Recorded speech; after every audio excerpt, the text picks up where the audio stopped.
हमारे बेडरूम की लाइट की तरह हमेशा अपने आप ऑन ऑफ होती रहती है।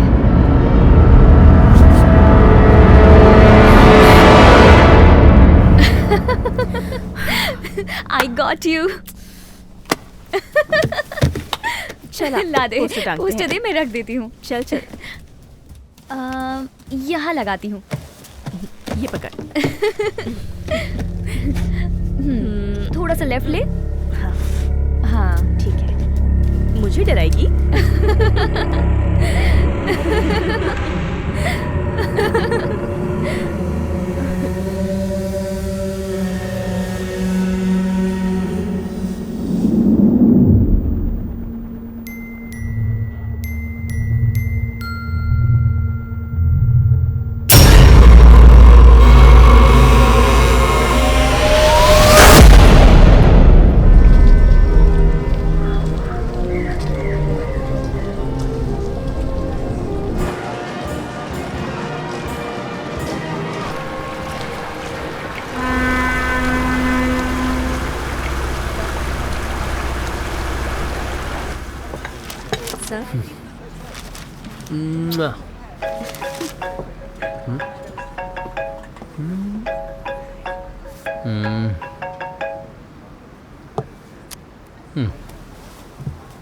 जब तक तू फोन नहीं उठाएगा वो तुझे नहीं छोड़ेगी।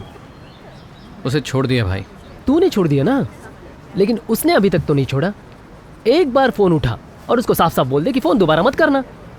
इन्हें अकेला छोड़ दो, ये बहुत कॉम्प्लिकेटेड है। अब इसमें क्या कॉम्प्लिकेटेड है? वो तुझे कॉम्प्लिकेटेड बोल के जा रही है भाई।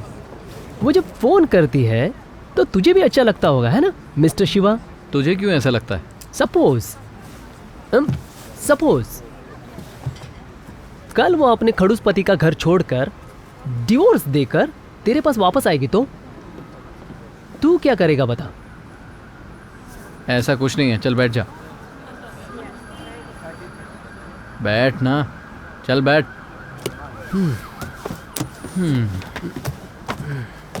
इस फोटो में कहते हैं भूत प्रेत दिखता है, लेकिन मेरी नज़र में ये सब लाइट की रिफ्लेक्शन के कारण हुआ है।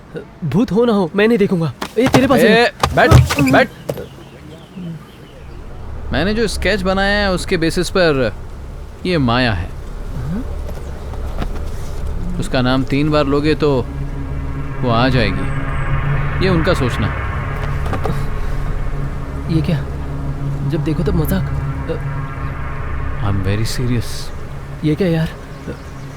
कभी कभी तेरा दिमाग बिल्कुल खराब लगता है। जी करता है घोप घोप के मार दूं। हे गाइस, मेरा काम फिनिश हो गया। Let's go let's go let's go. चल ना। I just it's a phone I just join you. Hello Satya. Hello, कहाँ हो, कैसी हो, क्या कर रही हो? कुछ नया समाचार? मैं तुमसे कुछ बात करना चाहती हूँ। हाँ बोलो बोलो। शिवा मेरा कॉल अटेंड नहीं कर रहा। मैं कौन हूँ वो तुम अच्छी तरह से जानते हो। पहले मैं और शिवा भी बेस्ट फ्रेंड्स थे। अभी वो क्यों मुझसे बात नहीं कर रहा, मुझे कुछ समझ नहीं आ रहा। सत्या, 1 मिनट। क्या मजाक कर रही हो? लव करता था तुझे। शादीशुदा लड़की से प्यार करे इतना गिरा हुआ नहीं है वो। मेरा फ्रेंड बहुत भोला है, तू उसे छोड़ दे और अपना रास्ता ढूंढ ले। शिवा सब कुछ भूल गया है, तू भी उसे भूल जा। इसी में दोनों का भला है। उसे अपनी जिंदगी जीने दो, तंग मत करो।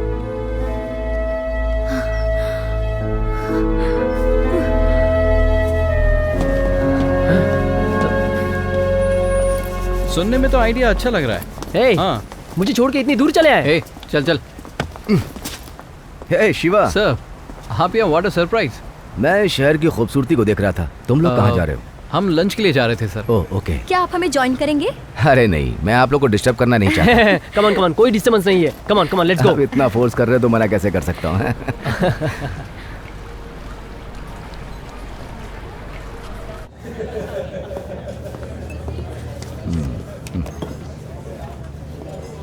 Beautiful view. लंदन में ये मेरा सबसे फेवरेट प्लेस है। मुझे लगता है ये सबसे रोमांटिक जगह है। सो आप यहाँ पर कहाँ रुके हैं सर? एक मेरा फ्रेंड है, वो इंपीरियल कॉलेज में प्रोफेसर है। मैं उसके साथ कुछ दिन से रुके हैं। ये उनके मेहमान हैं। या मैं तुमसे कुछ बात करना चाहता हूँ, अगर तुम्हें तकलीफ ना हो। तुम्हें बुरा तो नहीं लगेगा? ऐसा कुछ नहीं है सर। शिवा, सर लगता है तुम्हें कल की मेरी बात पर बिल्कुल भरोसा नहीं है ना? भरोसे की बात नहीं है सर। आपने जो बताया है वो सही है, पर कुछ और भी तो हो सकता है ना। भूत वूत इस जमाने में। तुम भूतों पर भरोसा नहीं करते ना? इनसे इनकी नोवेल के बारे में I don't know anything, you ask him. Shivam ने मेंशन किया कि आपकी नोवेल रियल स्टोरी पर बेस है, क्या ये सच है? ये हिंदी काफी अच्छा बोल लेती है। अभी मैंने सिर्फ जोक सिखाया है सर। देखो समझ गए सर। माया देवी भारत के एक राजघराने में पैदा हुई थी। माया देवी सच में है। राजघराने में पैदा हुई है तो उनके पास बहुत पैसा होगा ना? देश के आजाद होने के बाद उन्होंने अपने राजमहल को बेचकर अलग अलग बिजनेस में इन्वेस्ट कर दिया। माया देवी की शादी की उम्र हो गई थी और वो एक लड़के से प्यार करती थी, लेकिन उनके परिवार को वो लड़का बिल्कुल भी पसंद नहीं था।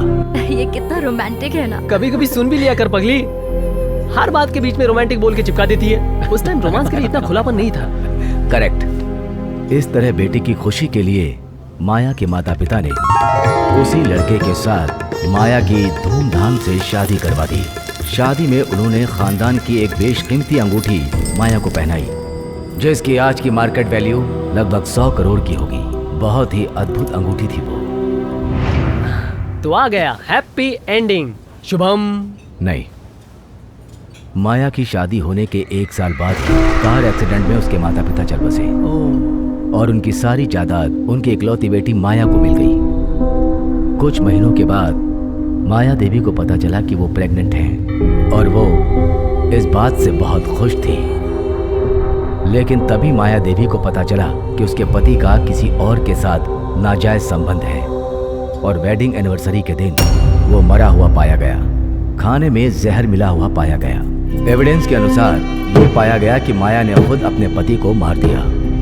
माता पिता तो पहले ही मर गए थे और यहाँ सब कुछ खत्म हो गया। माया अकेली रह गई और वो साइकोलॉजिकल डिप्रेशन में चली गई। कोर्ट के आदेश से उसके पिताजी के साथ बिजनेस पार्टनर रहे उसके अंकल ने अगर इंडिया में इलाज कराएंगे तो उसके राजघराने की बेइज्जती होगी, इसलिए विदेश में ही रहकर के उसका इलाज करेंगे, ऐसी परमिशन ले ली और यहाँ यूके के एक असाइलम में उसे भर्ती कराया गया। बहुत ही अजीब जगह थी।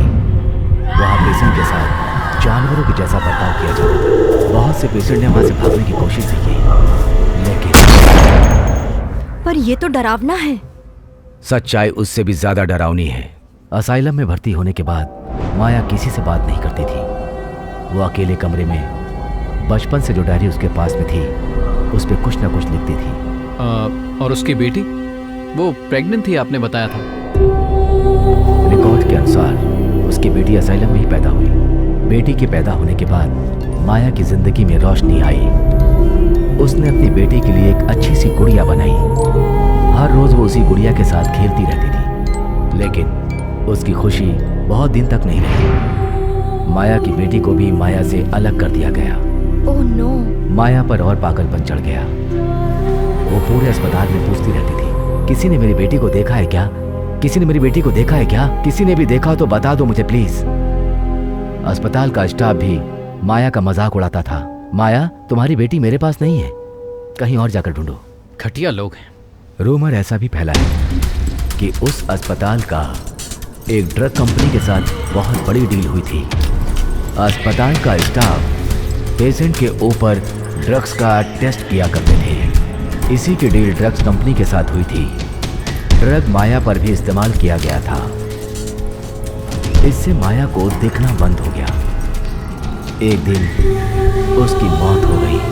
उसने आत्महत्या की या उसका एक्सीडेंट हुआ, ये बात किसी को पता नहीं चली। आखिर में असाइलम में ही उसकी समाधि बना दी गई। उसके साथ वो डायरी, बेटी की गुड़िया और वो बेशकीमती अंगूठी को भी दफना दिया गया।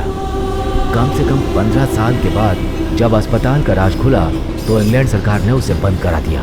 अब वो असाइलम बंद पड़ा है, लेकिन अभी भी उस असाइलम के पास जाएं तो माया और उसकी बेटी के साथ गुड़िया से खेलने की आवाज़ सुनाई देती है।